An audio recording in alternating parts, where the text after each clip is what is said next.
And greetings. Happy Tuesday to all of you. Thank you for hopping on board here. The USS Steve Deace Show. Nah, it didn't work. Thought I'd just try that out. A little something different. I don't need to ask you guys. I can just tell the minute it left my oral cavity, that's a negative. Todd's facial expression hasn't changed for the past 45 seconds. Indeed. Can we start again? No? Yeah, go ahead. Okay. Mulligan. I was looking at your shirt. There's a certain naval theme to it. I thought we were just doing a thing. Yeah. No, we're not. We're not doing that thing. 3, 2, 1. Greetings and welcome to the Steve Deace Show, live and on demand here on BlazeTV. I am Steve Deace. Don't know who that guy was just a minute ago. Todd Erzen is here with me as well as... Reporting for duty, sir. And you're fired. And then there's Aaron McIntyre as well. Let us know what you think about what we think via the Steve Deace Swab That Poop deck now, plebe. Aye, Captain Crunch. You're fired too. So I guess it's just going to be me here today. Steve at stevedeace.com is how you can email the program. Also, you can like us on Facebook, MeWe, Parler, Gab, and Getter. That's Gettr.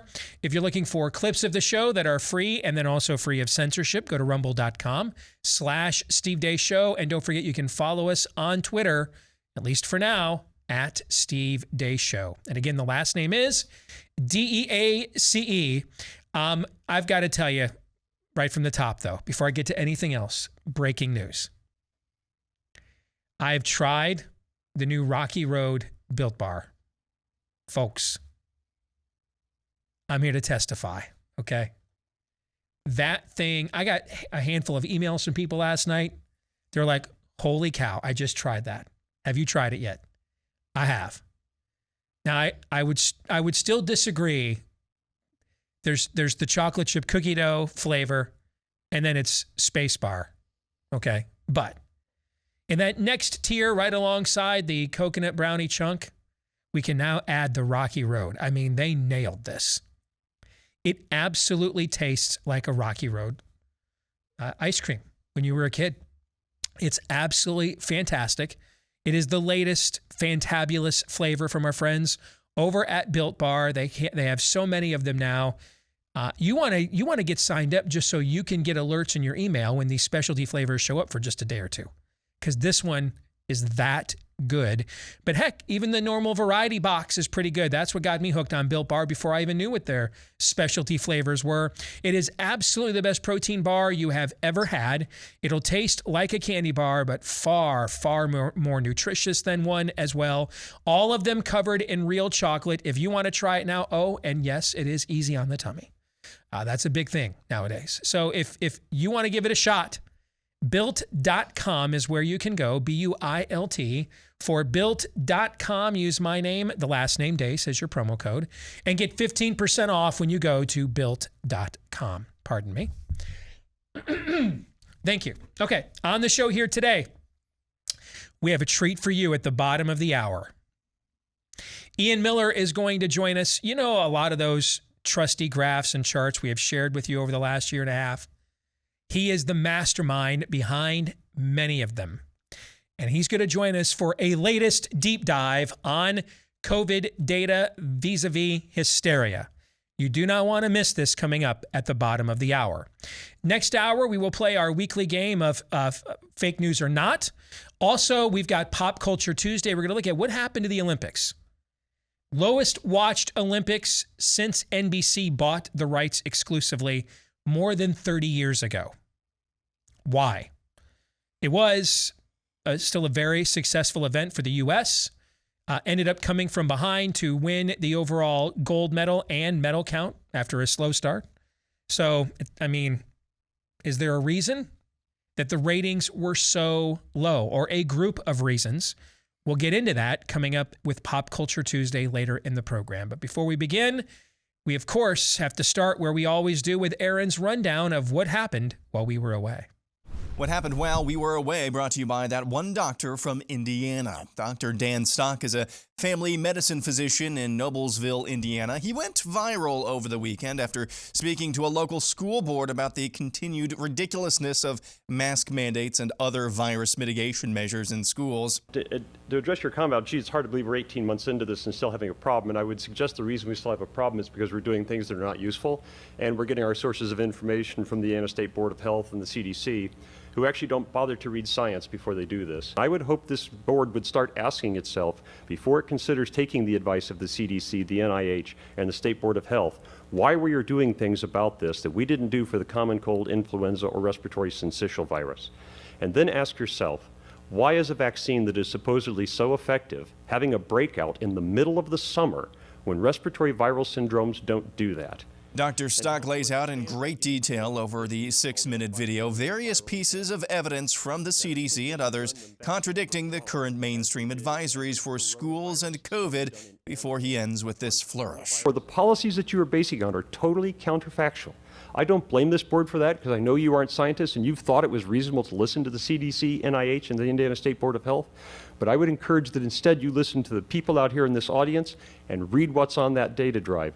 And if anybody here in this board has any questions about anything on that, I will happily come back and sit with you individually if you would like to explain the science behind this.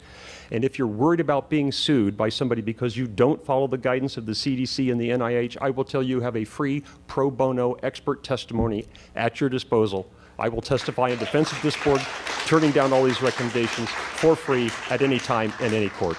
Thank you. Meanwhile, in Washington, dudes in dresses have some thoughts about the Delta variant. We are concerned about the spread of the Delta variant. The Delta variant has been shown to be more transmissible, more contagious than previous variants. It is also more virulent, which means that it can cause more severe disease and more hospitalizations than the previous variants. Here's how the White House is spending your tax dollars to make the push for vaccination. Hi, my name is Cooper, and this is a day in my life as a White House intern.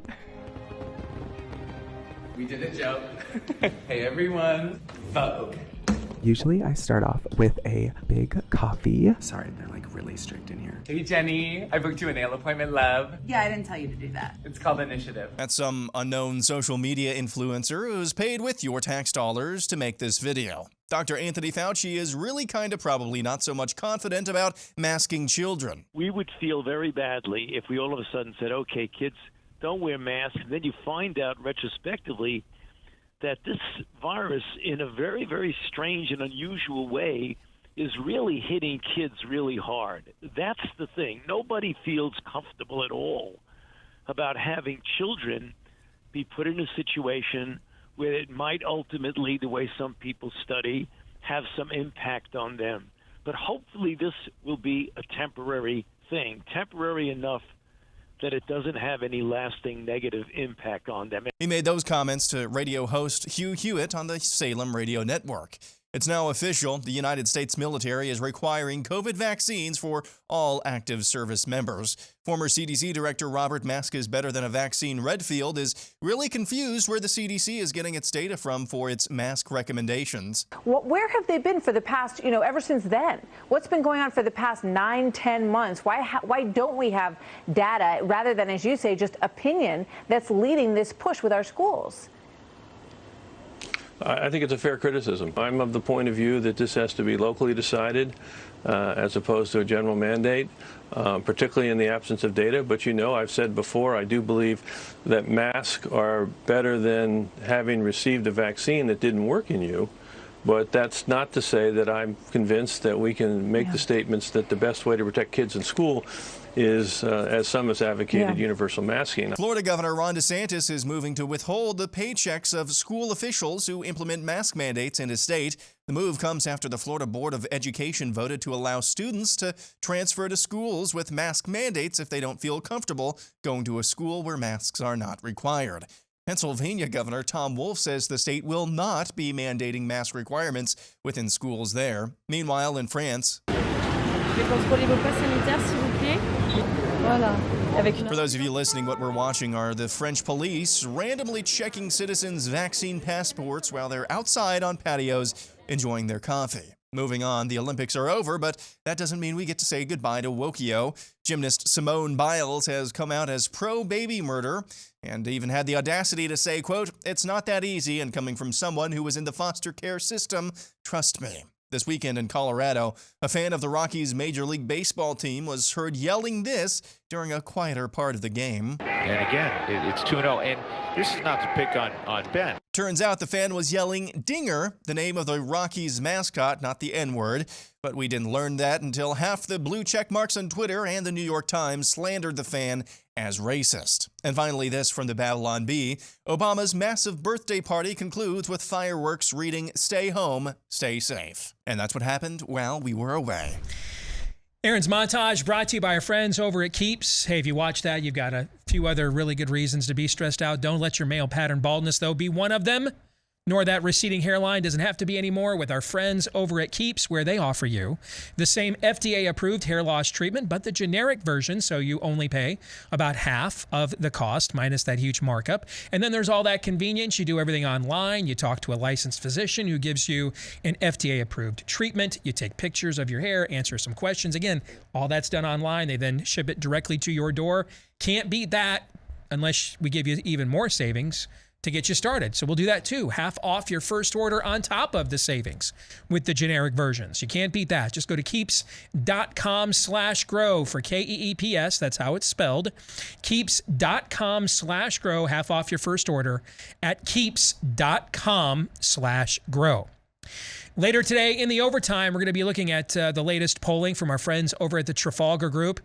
Interesting breakdown of who Republicans and Democrats trust to carry out and forth their values. And it's the exact opposite direction. What does it mean? Maybe nothing, but we'll break that data down later today in the overtime. For our Blaze TV subscribers, if you are one, we will record it right after today's show for you and then upload it for you to watch later on demand at blazetv.com/Deace. If you're not yet a Blaze TV subscriber, though, blazetv.com/Deace is where you can go right now to become one, get a discount to become one, and then make sure you don't miss any of the exclusive content us and the entire stable of people here at Blaze TV perform for our subscribers every day at blazetv.com/Deace. Breaking news, by the way, this breaking news is not an awkward segue into one of my favorite products, but is actual news. Andrew Cuomo, gone. He has announced here just in the last few seconds, every now and then, I get it right. He is done, gone. 16 months ago, they were begging him to run for president. He was being elevated as the face of the Democratic Party. He is now toast. He will be resigning as governor of New York, effective 14 days, 2 weeks from today. Any quick thoughts on this before we move on to the rest of what was in Aaron's montage? Well, it was out there this morning as well that my prediction was at least on the table, that he said, listen, I won't run again. Did everybody in the room just say, we don't believe you? Because you would think normally, if that promise, and it could be viewed as a promise in this age, would have been enough. But I just don't, even on their side, they realize like reality has been so redefined that his promise is meaningless. The events that could take place between now and then that would change the lay of the land are meaningless. What they actually have on him versus what we know, who knows? I think it's fascinating that even with that offer on the table from him, that it was not good enough in that party. I would like to channel Matt Walsh and just directly rip him off what he tweeted a few minutes ago. The big lesson that we learned here is that it's okay to kill thousands upon thousands of elderly as long as you make, but I should say, making uncomfortable comments to subordinates, while bad, is just a bridge too far. That's the lesson that Cuomo learned here.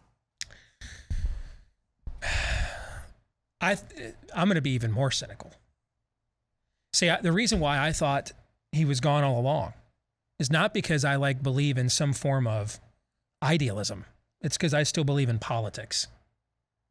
There's too many people there that want to crack at that, including that attorney general. the chance to score points by getting rid of a 60-some-odd-year-old white male that had outused his usefulness to them. And so now they took a credibility hit. The whole Me Too thing went down with Tara Reid and Joe Biden, right? You don't hear, unless what's-her-face, the Rose McGowan speaks out, it's like Me Too doesn't exist anymore, right? Okay? That thing ended, Joe Biden and Tara Reid ended Me Too. This is their great retcon to get back to the moral high ground, okay? And why not just cast a white male that is of no use to you anyway? By the time Joe Biden is out of office, you've already got his successor you want to run, which is a black woman. He's of no use to you. He is only baggage. You can put an ideologue in a hard left state if you want to. Someone of color with that has real ambitions, like Letitia Wright, the AG. That's why I tweeted out last week when she gave her report. Congratulations on being the 2022 Democrat nominee for governor. So I think you guys thought that I thought he was gone because I believed in some form of political justice. No. I thought he was gone because there was no political rationale for keeping him around whatsoever. There was only a benefit to getting rid of him. Only. Frankly, they made a silly mistake not doing this months ago, letting it get to this part. They could have claimed this high ground, or at least perceptibly with their media all along. They took unnecessary water for him. All right, they waited too long to do this, but they'll still take maximum credit for it, and their media will give it to them. No, that same math applies to countless other fiends in the Democrat Party that they don't throw overboard. Pelosi's still there. A woman. Yeah. Okay. Yeah. There's not a uniform standard. Yeah. The standard is right. Is this person politically useful? To echo a 64-year-old white male is not politically useful. To echo that as well, starting to see this in that light. I can't remember if it was in the overtime, off the air, or on the air. It all starts to run together now. There's a reason why they didn't get rid of Ralph late term or actual stillborn abortion Northam. There's a reason why they didn't get rid of him for the KKK or blackface photos. It's because Virginia is in a little bit more tenuous position politically for the Democrats than New York is. The other problem they had is they had a black LG there that they liked a lot, remember? Mm-hmm. And he got brought up on his own sort of Me Too situation. Yep. You put him in the governor's mansion and you put him in there now, that whole situation comes to a head. And if you're grooming him for future office, that blows up in your face as well. So everything is a political calculation here. And I thought one of the smartest analyses I've heard in the last year, Aaron, is the point that you made about how they had to retcon these things on like the riots and other things, right? I just think that directly applies to the Andrew Cuomo story. They now get to say, and now you do it while it becomes more and more obvious that Trump's going to run again. You let Gloria Allred bring out her women that he's supposedly touched and hugged and everything else. And you can say, hey, we got rid of our guy, right? Okay. Yep. And then you don't run Joe Biden a second term, so you put a woman in there instead, who of course is where she is because she slept her way there, but nobody cares. So now you've got a black woman that can go after Donald Trump for inappropriate touching, and now it's an 80-year-old white male, and you've got the moral high ground. Joe Biden's been retired. You kicked Andrew Cuomo to the curb, replaced him with a black woman. Can't you? This is the system. This is the process. I mean, you can see it working right now. Agreed. Are there any analogs? I don't want to harp on this too much. Are there any analogs of that analysis with what may or may not happen in California? So since you brought that up, let me say this very quickly. What happened in California over the weekend? The reason they didn't endorse a candidate is because Kevin McCarthy, I have this on pretty good terms from our friend Constantinos Roditis out there. McCarthy, that's his state, wanted them to endorse his pro-baby killing rhino buddy. Mm-hmm. And the state delegates said, no, we're not doing that. So the delegates didn't want to endorse who the state party leadership wanted to, so they didn't just endorse anybody. That's actually the best case scenario. If you want Larry Elder to win as governor of California, you should be ecstatic with that result. Because the Republican Party term is so damaged out there that if Larry Elder is the endorsement of the California GOP, he is immediately treated as if he is their nominee. He'll be covered differently by the media and everything else. You see what I'm saying? Mm-hmm. You just want to be Brand X, standing next to Gavin Newsom when people pull up and do the Pepsi challenge and I don't like that drink. So give me the other one. You do not want to be Republican Party nominee next to Gavin Newsom. That changes the calculus and the political math in a state like California. The Democrats dominate quite a bit. You want to see exactly what you're saying. Larry Elder's raising money. Larry Elder's talking to your media. He's not doing anything that crosses over onto CNN or MSNBC, and just keep that spotlight on Gavin Newsom for as long as you possibly can. That is the best thing to do, is to not brand him as a Republican nominee or endorsed by the party. In fact, you're better off people not even knowing who the other candidates are, okay? Yep. You want this thing as a pure spite fest, up-down vote on Gavin Newsom. Get that. And we could amazingly be looking at Larry Elder as the governor of California, which is act of God level of that's what it is. It's act of God level stuff. So, just keep it on the down low, man. I think it's really smart if conservative media. I know I mentioned, last week about Trump. Why hasn't he endorsed Elder? No. Now I think about it, stay out. Stay out of the whole damn thing, okay? Make Gavin Newsom face the music on his own. It's a non-traditional campaign. Let the energy level organically play itself out, and let's just see what happens. I think that's the best thing to do out there. Totally agree. Elsewhere into the montage.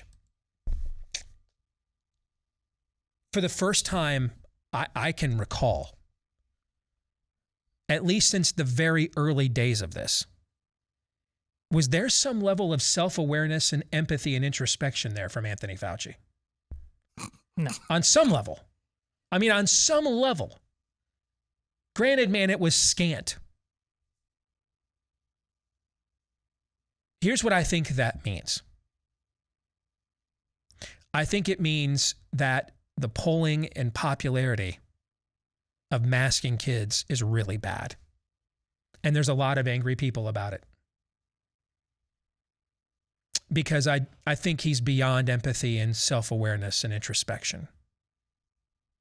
So I think if there's an indication of it, if there's a sign of it, malevolent spirits like him, it's a bracing of a potential backlash. It's not actually some form of self-awareness or introspection. There's a chapter in our book about that. Mm-hmm. And you just hit the Cuomo chapter. Mm-hmm. He's wondering, my buddy Cuomo just went down. People are fed up. There might be something in the water. I might be next. Yes. We're going to get into the Olympics I mentioned later on. And I think the Simone Biles story absolutely will factor into the conversation we will have about what happened to the Olympics and their ratings. What happened to that man, that Colorado Rockies fan yesterday? Brother, you better be on the horn right now. My friend Randy Corcoran out there in Denver, $400 an hour trial lawyer, my buddy Randy. Brother, if you're listening to this, Randy, if you have not called upon that Rockies fan, I don't want to live in this world anymore. There is I'll do this one for a third of the settlement. There is a seven-figure Covington Catholic level of settlement awaiting you, brother. Some intrepid right-wing trial lawyer is going to jump on that while it's hot. I'd prefer it's my good friend Randy Corcoran out there in Denver that does it. Everybody's getting sued to oblivion on that. And there won't be any lessons learned, and here's why. It's why there were no lessons learned about after Michael Avenatti. It's why there were no lessons learned after Covington Catholic. It's why there were no lessons learned every other time there were no lessons learned. Because they're not doing news. This is all propaganda. It's all agitprop. That's all that it is. Anything whatsoever that they can glom onto as enemy media to perpetuate a narrative that drives their propaganda and narrative, they will do. And then just deal with the consequences of it later. Because conquering you matters far more than the 7-figure settlement they're all going to be paying, including ESPN, that they're all going to be paying that Colorado Rockies fan someday. Todd, I see you nodding your head yes. Do you want to chime in on this as well? Oh, that's gospel truth. I mean, I didn't really look into any of the details about this when I first heard it. So the visuals I'm seeing now when they finally figured out what was going on, it speaks He's to what not even looking at the field of play. It's so transparently obvious. He's not even looking at the field of play when this is going on. At least within the... maybe even at ESPN. No, of course even ESPN knows because they do all the mascot commercials. Locally, they all knew the dinosaur's name was Dinger, right? You can't not know this, which speaks to Steve's point. They are professional liars, and they do it without shame. Their cause is such. They are the guy. What was his name? The Iraq War. Nothing to see. Tariq Aziz. Yes, they're all Tariq Aziz. Every damn one of them. How long have I been telling you how journalism is magical and all broken? This is how it works. How about the story of Cori Bush standing up for that single mom not to get evicted from her home, right? She's not their mom. She just babysits these kids. That whole story was a scam, too. And then when you realize, this seems kind of like dumb and funny. This is what they did writ large with COVID for the last year and a half. Yes, it is. This is it. I mean, CDC is now advising the fully vaccinated not to travel to Israel, which is one of the most vaccinated countries in the world, and then goes out there and pretends as if it doesn't understand why there is still almost half the country vaccine hesitant. Just can't pretend to understand. Oxford University epidemiologist just said earlier today what I said yesterday, that I think these vaccines will not get us to herd immunity because they don't cease human-to-human transmission. And now we've got Oxford University, #1 university in the world. Their epidemiologist just said the exact same thing. State of Massachusetts reporting via the Boston Herald. It had 1,364 breakthrough infections of fully vaccinated people in the last week. Now, they also are showing that their deaths and hospitalizations, far less than 1% are vaccinated. But we can't proclaim a win on that yet because we need to see with this influx of breakthrough cases whether that trend line continues or not. In Israel, it is still showing that the severity of cases is still diminished by vaccination status. Now, it's not showing 99% because with more volume, there's more vulnerability, but they are still showing that the majority of their cases of hospitalizations and deaths are unvaccinated. They are still showing that in Israel, even as their caseload explodes. They had something like 5,000 cases yesterday. But there is some good news. I think we should close with some good news. Absolutely. We're looking for, can we unite? Can we work together? Is bipartisanship dead? I want to commend the Biden White House. I thought it was, we finally saw some Uncle Joe bipartisanship. I mean, to reach across the aisle, call up Lindsey Graham and said, hey, do you have any recent swipe writers that you think, would play really well to the public? Any recent connections, hookups that you think, might play well to the public, to push vaccines, and to see Lindsey come through and to see the White House back him up. I just think in the end,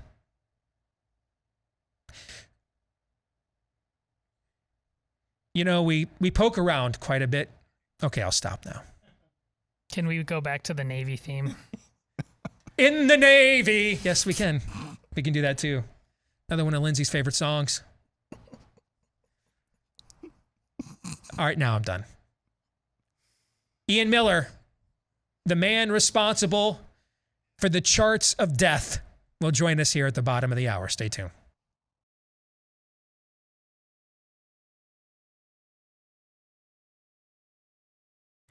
We're back with Hour 2, live and on demand here on Blaze TV, radio, and podcast. I'm Steve Deace. He's Aaron McIntyre.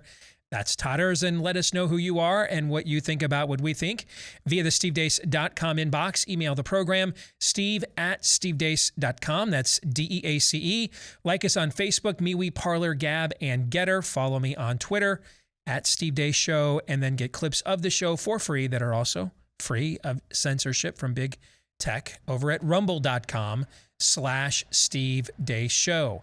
Thanks again to all of you that are podcast faithful. You played a massive pivotal role in the explosive growth of this show. Thank you. Please, if you've not done so yet, hit the 5-star review up for us, the follow, subscribe button, whichever is the case on your podcast platform of preference. And thanks to all of you, the thousands of you that have done those things for us already, contributing to the continued growth of the program. We appreciate you. There's something I need to share with you right away that will be a good lead into fake news or not before we get there. But first, I need to tell you about our friends over at Home Title Lock who wonder, do you know right now how much equity you have in your home? Chances are, if it's a lot, some knuckle draggers, they know. They're called cyber criminals, and the crime is called home title theft. And these cyber criminals, they troll online looking for homes that they think are likely high in equity. They then go online where your home's title is kept, come up with some piece of personal information they probably got from a data breach courtesy of Facebook recently, claim they're you, and then make it look like you sold your home to them on a quick claim deed. And before you know it, they've gotten a hold of your investment, your equity, and often you don't know it until the bad news begins to arrive. Don't let that happen to you, because with our friends at Home Title Lock, it probably won't. That's all they do there, is try to prevent this crime against most of America's most important and largest investment, their own home. If you want to register right now to get a $100 value for free called their complete title history, take advantage of this free offer when you go to HomeTitleLock.com. Again, that's HomeTitleLock.com. I want to share, before we get to fake news or not, I want to share a Twitter thread with you guys. All right. And this is from a guy named David Zweig. David Zweig says he writes about tech and culture, science, and other stuff for Wired, the New York Times, The Atlantic, and New York Magazine. How many right-wing publications would be listed there? Few to none. Yeah, few to none. Okay? Important to note as I share with you what I'm about to share. So there is a study out today from Duke University that gets a big opinion piece at the New York Times saying, quote, "We studied 1 million students. Universal masking works." So he started asking the authors some questions. And he is sharing with us the conversations they had back and forth. I'm just going to share his tweets with you now. A top-line finding of the Duke ABC Science Collaborative Report, and what they claim here, is that masks in school help to lower transmission. Except all their schools were under a mask mandate. I asked the authors how they could make a claim on masks when there was no control group. In order to claim an effect, you must compare one group with an intervention to a different group without the intervention. The conversation Ian Miller and I just had about Israel, San Francisco, Florida, right? Okay. These authors of this study never did this. Instead, the authors replied with the Israeli study saying that it showed masks in schools work, except you cannot use another study as evidence for a claimed finding in your study, correct? Otherwise, what was the point of your study? Right. If another study already has your findings, then why did you do your study, right? In fact, in my line of work, do you know what they call that? Plagiarism is what it's called in my line of work, okay? 2, the Israeli study was of grades 7 through 12, windows were closed, and all schools were exempt from masks. If anything, the fact that there was only one outbreak suggests the lack of effectiveness of masks. The authors, and so when you look at the Israeli study, it says, and I quote, "An extreme heat wave occurred, hence the Ministry of Health exempted school children from face masks for these 3 days." The authors do the same thing in this opinion piece, citing some districts that had mask mandates and low transmission as evidence of their effectiveness, but then cherry-picking some places that didn't to suggest the opposite. Yet schools in Florida, and more so throughout many parts of Europe, did not and do not have mask mandates for kids with varying age cutoffs, and there is no correlated explosion of cases originated in those schools. This is everything Ian Miller's been telling you on his Twitter account for a year and a half. Sadly, they buried the lead from their report, which is that distancing of more than 3 feet or less made no difference in transmission rates. When I raised the points about the Israeli study, the authors stopped responding to me. The end. They're a sophisticated crowd, Steve. Aaron, you have any thoughts on this that you can say right now? Are these the experts that we're supposed to trust? The authors of this? The experts were supposed to imprison? Yeah, trust. Trust. I'm sorry, I misheard you there. Like, you know, dinger. Yes. Sure. Yes, trust. Trust away. By all means, trust. Yes.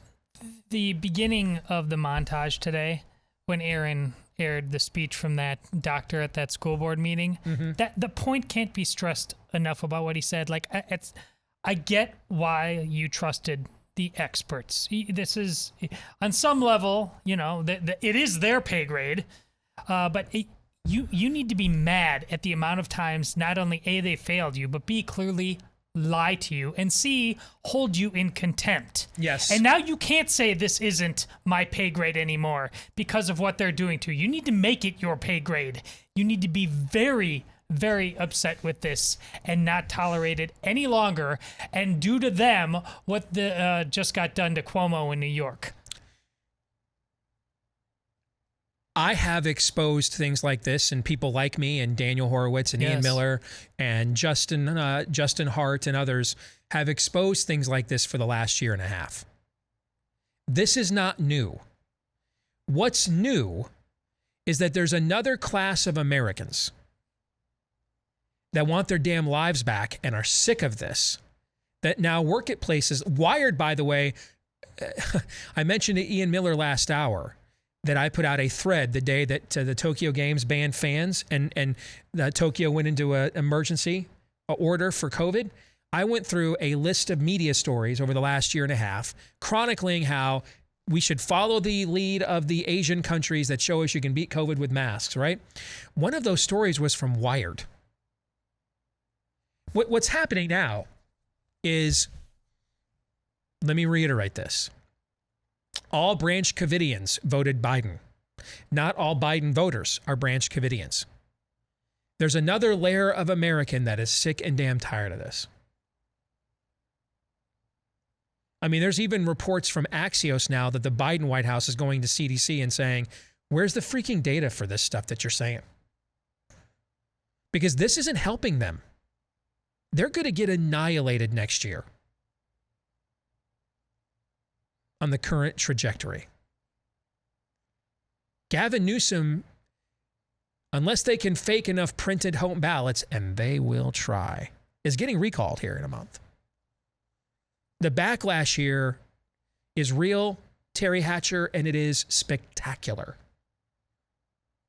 Because there's a whole lot of other people who also didn't like Donald Trump and thought he was either some form of con man to racist, who don't want to mask their damn kids anymore either, and want to see their kids' ballet recitals without masks and want their lives back.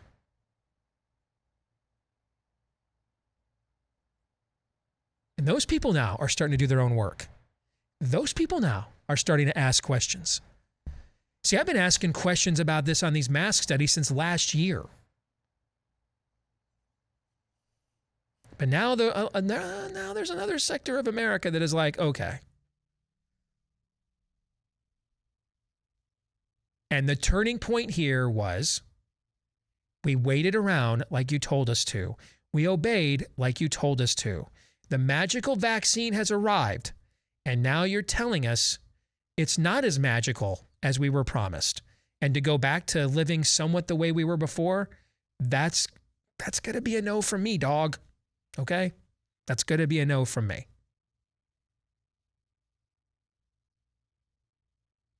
Especially when you start talking about people's kids. This guy could have written this thread about any mask study they've produced in the last year and a half, because none of them had control groups either. In fact, when Anthony Fauci was asked last year, why don't we have a randomized control group study on masks? What did he say? It's too dangerous to do that, to have all these people unmasked. That's not why. It's because they have done randomized controlled studies on mask use for airborne contagions for decades. And prior to about mid to late May of last year, guess what they all showed ever? Can you guess? Take a guess. What do you think they showed? Magic. Yeah. They don't work. That's why you haven't been masking up every flu season your entire life. And they don't work now. People are tired of this crap. A lot of people are. Especially now that they've gotten a taste of freedom. You know, there's a lot of people in New York who looked at opening day for the Texas Rangers and all those fans and were freaking out. But they've been going and seeing the playoff contending New York Mets and New York Yankees and filling up those stadiums for the last couple of months now themselves, right? Yes, they have. Yeah. Denver may be a progressive, modern progressive utopia. I believe they just had an all-star game there with the packed stadium, right? Yes. Yeah. See, there's a lot of other Americans that want their damn lives back. A lot. And they're tired of this bleep. We're hearing a lot of talk about systemic racism nowadays. Let me give you an example. I finally found one for you. New York City is about to institute a vaccine passport system. 1 out of 4 residents in New York City is black. CDC says almost 3 out of 4 black Americans is not vaccinated. Can you see where this one's going? Yeah. There's some systemic racism for you. I mean, that is some straight up 21st century Jim Crow if there ever was any. Which sadly may be exactly what they want, the optics of that. Bunch of cops arresting black folks. Maybe. But I don't know, man. If I just came out of an election that I had to steal after 4 years trying to smear the candidate as a racist, who at times, frankly, didn't always use the most sensitive language in these moments. We could at least admit that, right? Of course. Okay. So on top of his at times crassness, and then your 4-year smear attempt, even after you stole the election, you got more non-white votes than any Republican has in 60 years. I don't know that I want that visual. I don't know that that's what I'm going for right now. Know what I'm saying? Not sure that's the... I'm going to kind of give you the Steve Carell office at that one. Yeah, I don't think that's David Axelrod's political advice anyway. Agreed. I don't think that's coming from his. That's not like on what his little private email list is. You know, he's the Obama's Karl Rove. I don't think that's David Axelrod's play. I don't think that's coming from on high. Granted, I'm sure there are some Cori Bushes out there thinking along those lines, but we should actually be hoping that that's the strategy they pursue. You know what I'm saying? Yeah. Yeah, because that is not a good visual. Okay. To see a bunch of cops in New York City arresting black folks for not taking a jab that right now our own data shows doesn't stop human-to-human transmission, and the CDC director has now actually admitted. Let's go to fake news or not. All right? We have a series of clips here. You guys ready to go? Absolutely. Yes. All right. Let us begin. Has Robert Redfield, remember the quack he was as last year's CDC director, be still my beating heart? Say it isn't so. Has Bob, can I call you that? Has Bob lost his faith in the mask? Where have they been for the past, ever since then? What's been going on for the past 9-10 months? Why don't we have data rather than, as you say, just opinion that's leading this push with our schools? I think it's a fair criticism. You know, you heard, I think in the Wall Street Journal, they talked about $42 billion of NIH funding and less than 2% was on COVID. I mean, these are critical questions. Is routine screening twice a week in a school, is that the real way to limit interschool transmission? Is it, wearing mask or not wearing mask? I'm of the point of view that this has to be locally decided as opposed to a general mandate, particularly in the absence of data. But I've said before, I do believe that masks are better than having received a vaccine that didn't work in you. That's not what he said. said. But that's not to say that I'm convinced that we can make the statements that the best way to protect kids in school is, as some has advocated, universal masking. I think maybe better ventilation, maybe. Fake news or not? Gentlemen, your thoughts. Fake news. Sweden exists. Fake news. That's not actually what he said. He didn't say last year that this mask will protect me better than any COVID vaccine. That's what he said. Almost this 1 year ago to this day, he said that. This mask will protect me better than any COVID vaccine. Now he's trying to say this mask will protect me better than any COVID vaccine that doesn't work. Okay. Well, I don't know that we need to play the second clip now, do we? Do we skip that one? Yeah. About the looming Cuomo impeachment? Yeah. I mean, the dude fell on the sword here today, so we can skip that one. All right. Let's go to Chuck Schumer. We finally found something worse than COVID, and you can probably guess what it is. And we're going to confront the generational challenge of climate change head on. We're not flinching. We're not wincing. We're going right at it. And as bad as COVID was this year, and it was horrible, 5 or 10 years from now, every year the climate change will make things worse and worse and worse, even worse than it was this year in COVID. Because when climate changes, it's such an overwhelming force that unless we do something now, we may not be able to stop it. I've only been hearing a version of this message my entire life. So therefore, so have you and Aaron. So fake news or not, Todd, what do you think? And what about I like this, by the way. Well, that's... I like that. That was peppy. I liked it. Fake news. I'm old. This is beyond me, but this is where we are now, and I'm playing out this string. I'm on the Chuck Grassley plan of running until I die. So I will say what needs to be said. I would say this is not fake news. Unfortunately, I'm probably going to diverge from the this is a superior cult of zeitgeist here.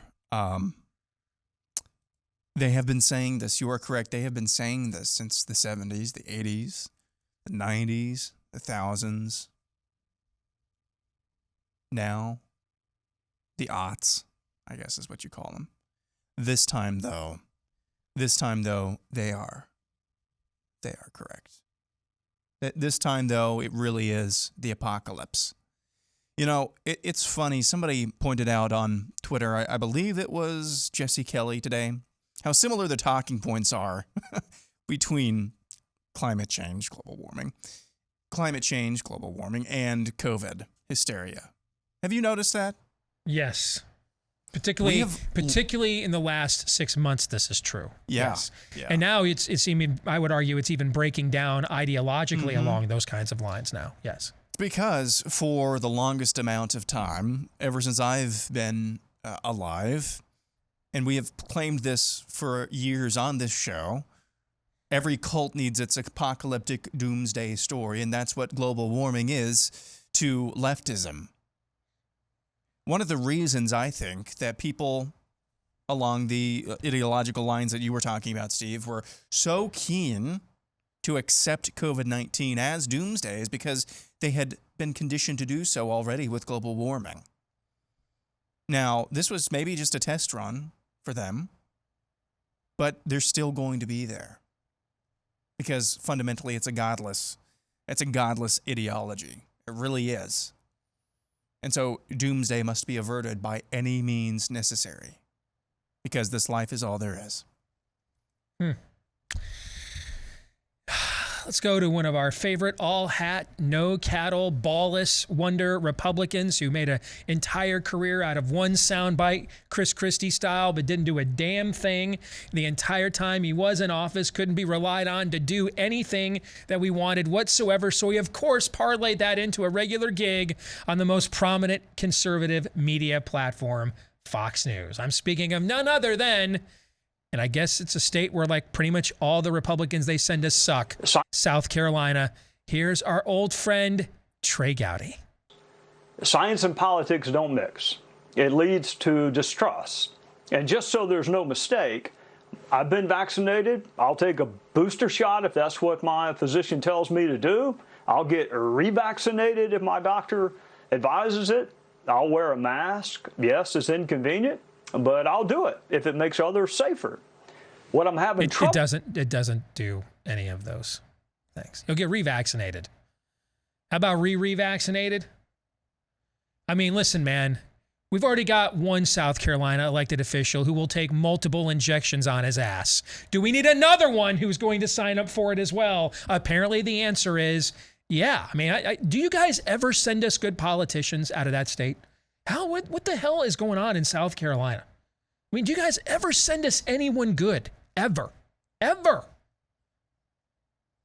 I'll get re-vaccinated. I'll get re-vaccinated if I have to.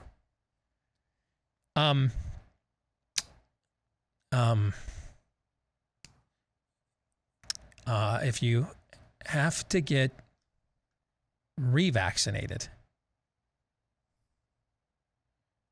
were you ever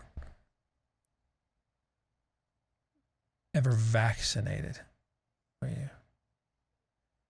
you ever vaccinated if you have to get revaccinated? See, that's why this whole thing was true news.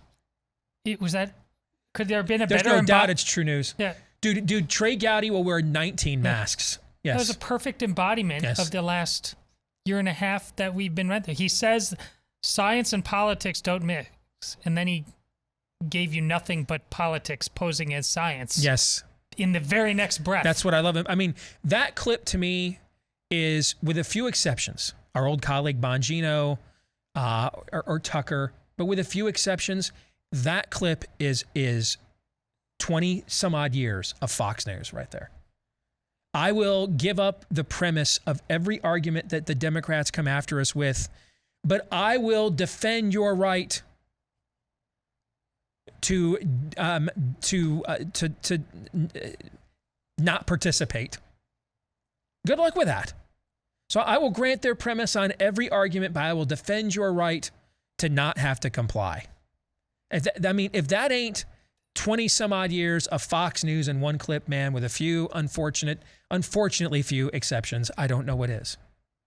This is the kind of stuff that makes me think maybe you can change genders. Because what is that? I got a few words for it. I just don't think I can use any of them right now. Aaron, fake news or not? That's not fake news at all. I mean, Trey Gowdy, he was one of the ones who went to the Lord Fauci and said, "How many times must we be jabbed to be saved? 7 times?" And Lord Fauci said, "Nay, but 70 times 7." I mean, that's how many times he'll be revaccinated. Isn't that supposed to be, by the way? Wouldn't that with a normal vaccine, wouldn't that be in this time frame an oxymoron? Within 6 months, revaccinated within 6 months, 8 months. I'm beginning to think we're the oxymorons, bro. Okay. One more clip from the great governor of New Jersey. Allow me, if I may, to step back just for a minute. The health and safety of our kids is among, if not my most sacred responsibility, as it is, by the way, for any governor. There are issues that are and must always remain above politics, and this is one of them. Anyone telling you that we can safely reopen our schools without requiring everyone inside to wear a mask is quite simply lying to you, because we can't. First of all, I'm not going to make it easy for you guys. You can't go to the card of guy who promotes baby killing says one of his highest callings as governor is the health and safety of New Jersey's children. All right, I mean, that one's too easy.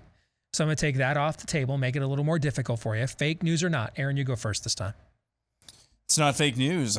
He's basically calling his neighbor to the west, Pennsylvania Governor Tom Wolf. He's calling him a liar because Tom Wolf announced, as I mentioned in the montage, I saw that they're not going to be mandating masks in schools there. So he's calling his. I mean, this is some interstate Democrat death match here. Who's the liar? Who knows? Not me or anyone. So it's not fake news, I guess.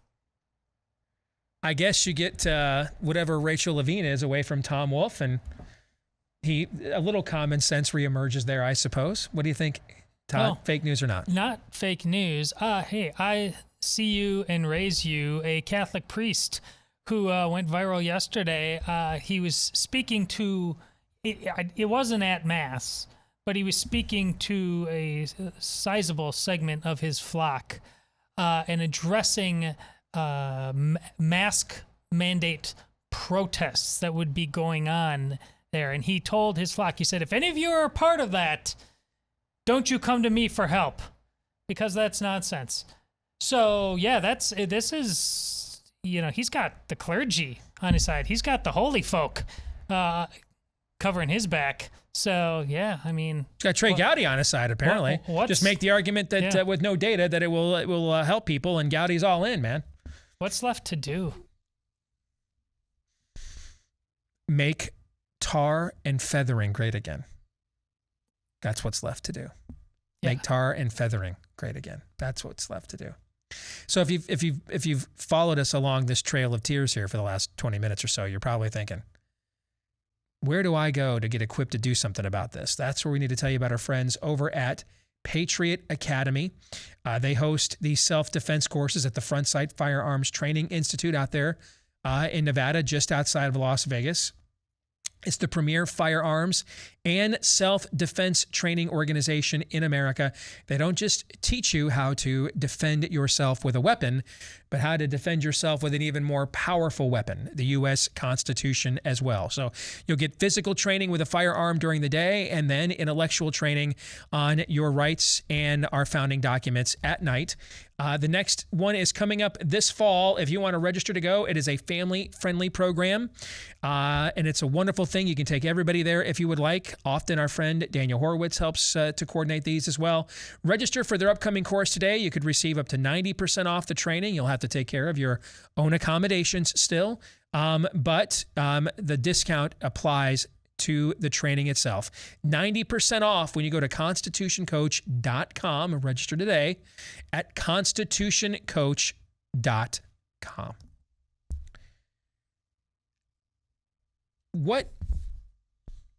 How do we,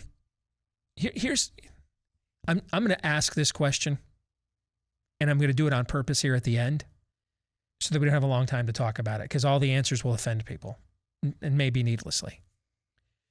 Let me tell you what I struggle with. I told you guys yesterday, I got to be a little bit more open about my own personal feelings and struggles with this, because if I don't, I keep it bottled up, and I end up in a bad mood, and it gets a little toxic, like it did here on the show the other day, right? We talked about that yesterday. Mm-hmm. So let me just be brutally clear. I mean, it bothers me far more than I let on. I can't let it bog me down, because it just gets in the way of what I'm called to do and what's demanded of me. But on a personal level, it really bothers me that a lot of you and a lot of us and our friends give people like Trey Gowdy a platform on places like Fox News to tell you horse bleep like that. Bothers me actually quite a bit. John 3:17.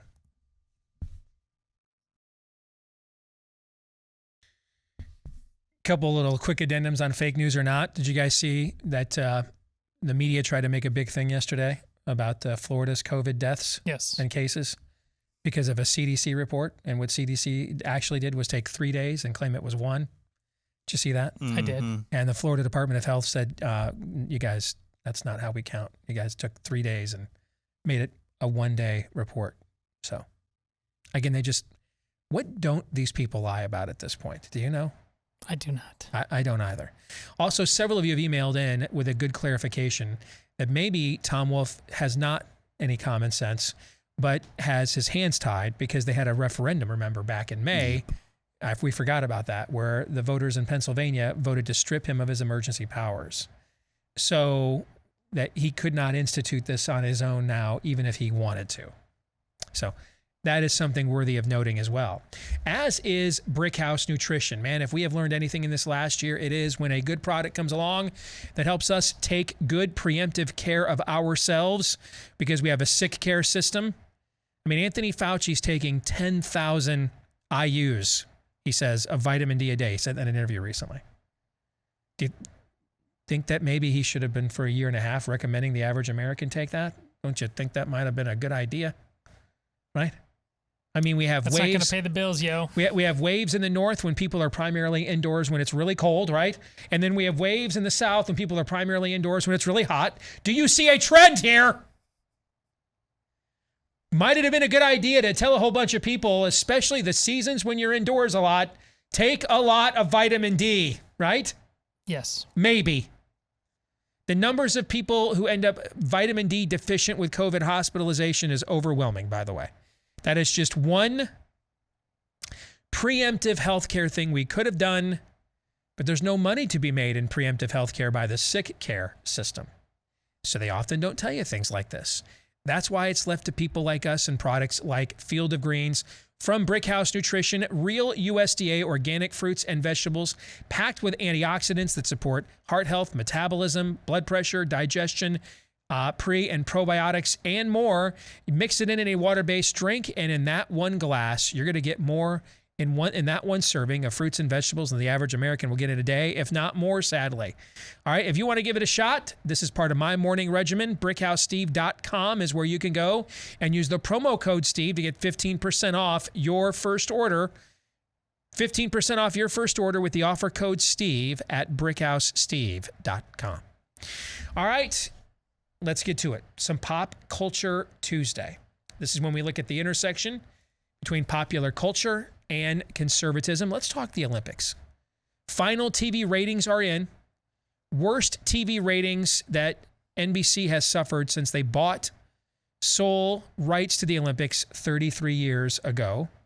Now they're touting they've had huge streaming audiences to offset this, but then they're not really offering us specifics about how many people logged on and watched this on Peacock, their new streaming service, for example.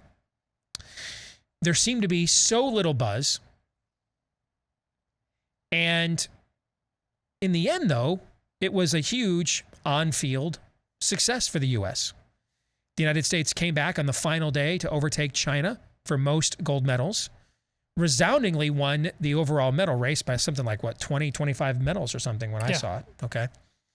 So juxtapose these two things. And let me take one thing off the table. I think last year we thought, remember how huge the ratings were for the NFL draft, kind of the first mainstream sporting event during lockdown last year? I mean, the ratings for it was the highest rated NFL draft of all time. And so we kind of thought that this would be, well, wow, wait till they start playing live games, right? Mm-hmm. And that did not happen. Now, these were still often the highest rated TV events of the week or among them, but the overall ratings were certainly behind where they had been in the past.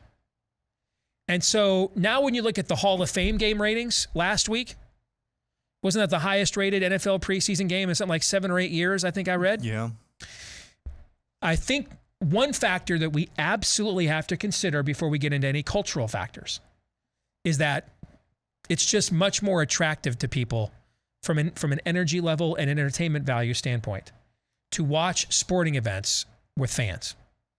I think we should consider that, okay? Oh. That's an absolute factor here, not having fans. It's more than a factor. Okay, because there's clearly some cultural issues at play here we can't ignore.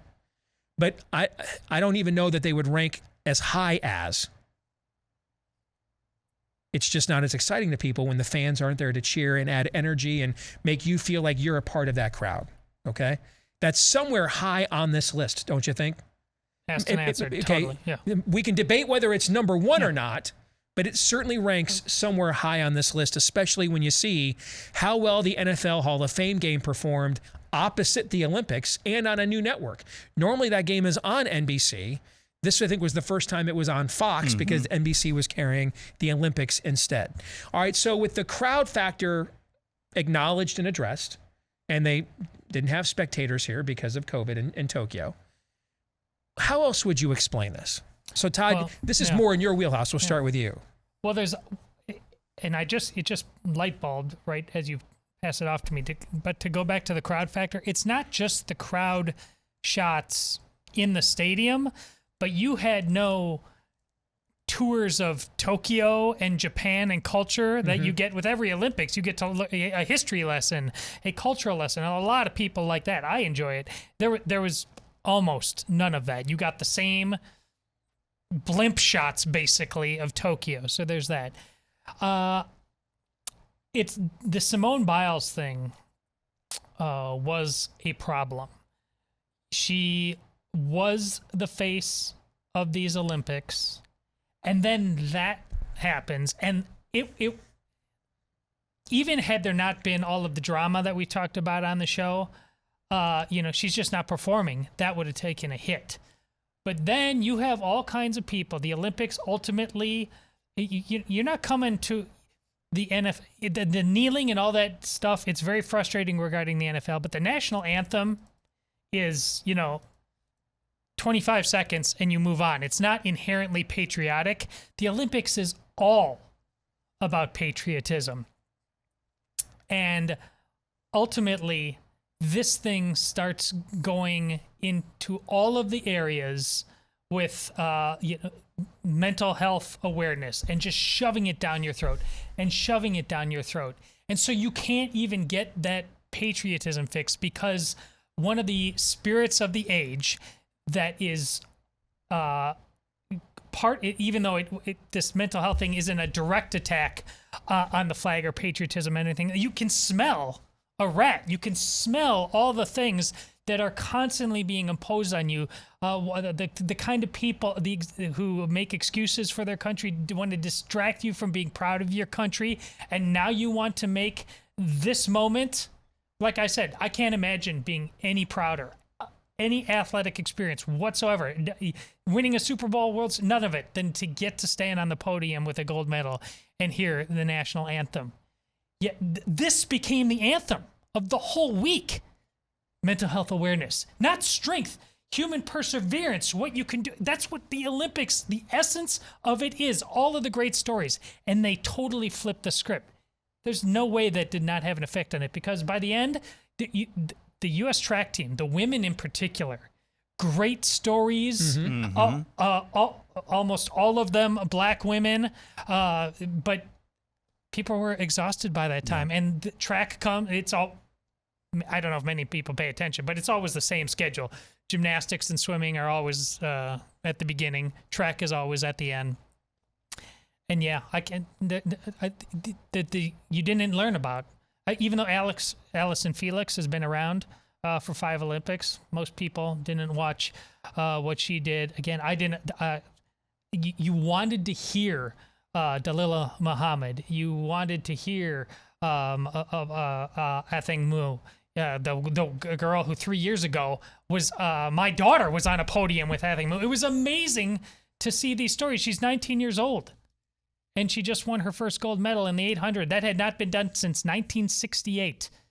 But people were like, no, if this is all going to be more about the Simone Biles I've fallen and I can't get up show, that's not what America is to me. I'm out.